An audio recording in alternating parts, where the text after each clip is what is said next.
Happy Friday folks, and welcome to another weekly dose of tech news. From Apple Glasses to AI clones, it's been another busy week in tech, so let's get straight down to it.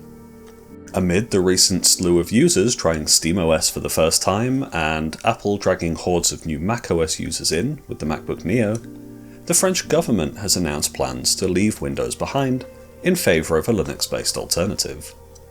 The Interministerial Directorate for Digital Affairs will lead the charge, running a trial on its roughly 350 machines before assisting other ministries with a move to another OS later this year.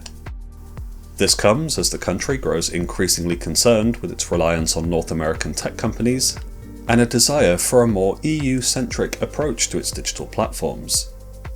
This is not the first time that a European public body has attempted to move off of the incumbent OS, with Linux OS aimed to replace Windows in Munich's municipal PC system.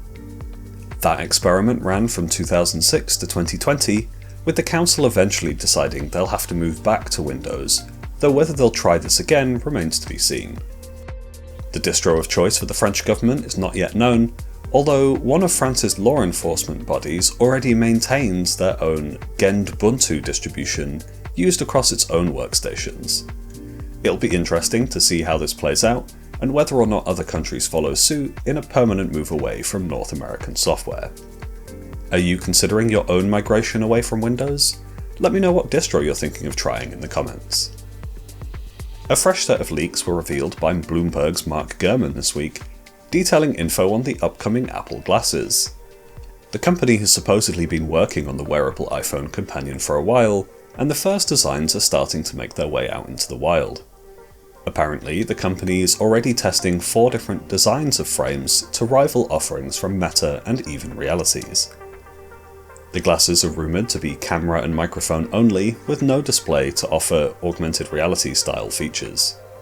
They can relay notifications, play music, interact with new Siri and more, with more of an AirPods vibe than an Apple Watch. The report claims that Apple is focusing on premium materials and design, which is a hallmark of their consumer lineup. Current rumours suggest the devices will be made of acetate and offer a range of colours to suit customer tastes.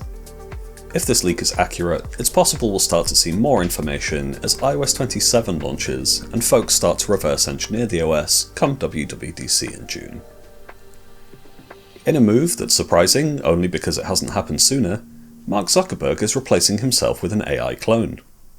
According to a Financial Times report, Meta is working to build an AI replica of its CEO, copying his mannerisms, tone of voice, and public speaking patterns, so that employees might feel more connected to the founder through interactions with it.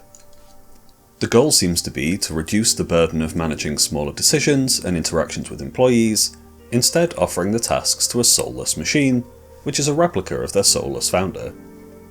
Meta revealed features back in 2024 which would allow a creator to build an AI persona of themselves, and Instagram has had a feature to allow a creator to create an AI character of themselves for a while. It remains to be seen if this will become more than one of these existing features offer, but I'm sure if they find a way to make this more advanced than their existing offerings, we'll hear about it in a product launch in a couple of years. Speaking of France, French tech company CPUID, makers of CPU-Z and Hardware Monitor, was the victim of a cyber attack this week. Users attempting to download any of these tools were instead served with malware for roughly 6 hours between April 9th and 10th. The attack seemingly bundled a legitimate CPU-Z binary with a malicious DLL, which would then be sideloaded and used to download a malware payload onto the victim's machine. Luckily, it seems Windows Defender was able to spot the malware immediately, and affected users would have been presented with a pop-up letting them know that the binary was being blocked. Unfortunately, users are known to just click through warning screens and bypass pop-ups like this, so it is possible that some folks were impacted. Though at the time of writing, we aren't aware of if or how many victims were actually hit. According to one of the developers, the site was compromised in such a way that the main website randomly displayed malicious links throughout this period, though there isn't a full post-mortem just yet to give us more details. If you're worried that you're impacted, a fresh Windows install is always the safest option. YouTube announced the ability to finally remove shorts from your home screen this week, in a move that many have been asking for since the feature launched. Complaints are often levied about YouTube becoming too much like Instagram or TikTok, pushing their shorts into people's faces and encouraging doom scrolling. They've been historically unavoidable since they launched back in 2021, but that seems set to change. Back in October last year, the ability to limit your time in the Shorts feed was added, but the minimum value was set at 15 minutes. That's seemingly been complemented with a 0-minute option this week, with users reporting that once switched on, it removes the Shorts from the home feed altogether.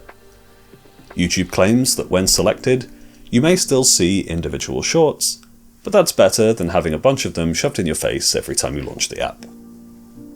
According to a report from Originality AI, ironically, 23 news outlets have blocked crawling by the Wayback Machine's web crawler due to concerns about AI training. Sites including the New York Times and Reddit were called out for blocking the IA_archiver bot that's used by the Wayback Machine, preventing a huge amount of current news, events, and media from being backed up to the history books. The irony here is that a number of journalists will use content from the archive in their stories or to back up a piece that they're writing, but the organisations that they contribute to are now refusing to allow themselves to become a source. While attempting to limit the amount of data that can be fed into an AI for training is understandable, blocking genuine public access and the archiving of historic news information isn't the way to achieve it. An open letter has been posted on fightforthefuture.org, signed by over 100 journalists, calling on these companies to reconsider their policies. The letter calls out that, in previous generations, journalists would turn to physical archives of a local newspaper or to a local library to access this historic reporting and follow the threads of the present back into history. Something that has become increasingly difficult to do in a digital-first world where print newspapers are slowly disappearing. Rockstar was apparently hacked last week by the infamous hacker group ShinyHunters. ShinyHunters are best known for leaking huge amounts of personal info from Ticketmaster, AT&T, Qantas, etc., stealing over 500 gigabytes of data from Microsoft's private GitHub, and leaking the viewing habits of individual Pornhub users. The group contacted Rockstar after acquiring an unknown amount of data, demanding a ransom or else they'd publish all the info on April 14th. Well, Rockstar refused to give in to these demands, and true to their word, all the info dropped on Tuesday. Unfortunately, a fully code-complete copy of GTA 6 was not included in the files they dropped, and the majority of the data was mostly uninteresting sales and usage info. We did get the insight that GTA Online is bringing in roughly $500 million a year for the company, versus Red Dead Online's $27 million a year. But we didn't need a huge data breach to tell us that Rockstar were raking in a huge amount of cash. Interestingly, PlayStation is the biggest platform by far for GTA Online, with Xbox coming in second and PC in third. But this info really didn't warrant the $200,000 ask from the hacker group. And finally, in possibly the strangest news of several weeks, US shoe company Allbirds announced that they will be transitioning from footwear to AI. I'm not sure if they're serious or if their April Fool's announcement was just 2 weeks delayed. The company was founded in 2015 to create shoes which were manufactured from sustainable materials, crucially avoiding plastics and other forever chemicals. Following a multi-year downturn from its all-time high of over $4 billion, the company sold off its intellectual property and other assets last month, and is pivoting its company to providing AI compute infrastructure. While doing a complete 180 on the sustainability front, the company plans to offer data center services to AI compute, which led to a 582% increase in its stock price. The market seems to be keen on piling money into the latest company that claims to be offering AI services, so we'll see how this pans out for them in the coming months. It's unclear if the company has any real background or resources to offer compute services, but they claim to need $50 million of funding to start rolling out their plans later this year. And that's all from me for this week. Are you considering a switch to Linux? Let me know in the comments. Hit like, get subscribed, and we'll see you next Friday for your weekly dose of tech news. Have a great day.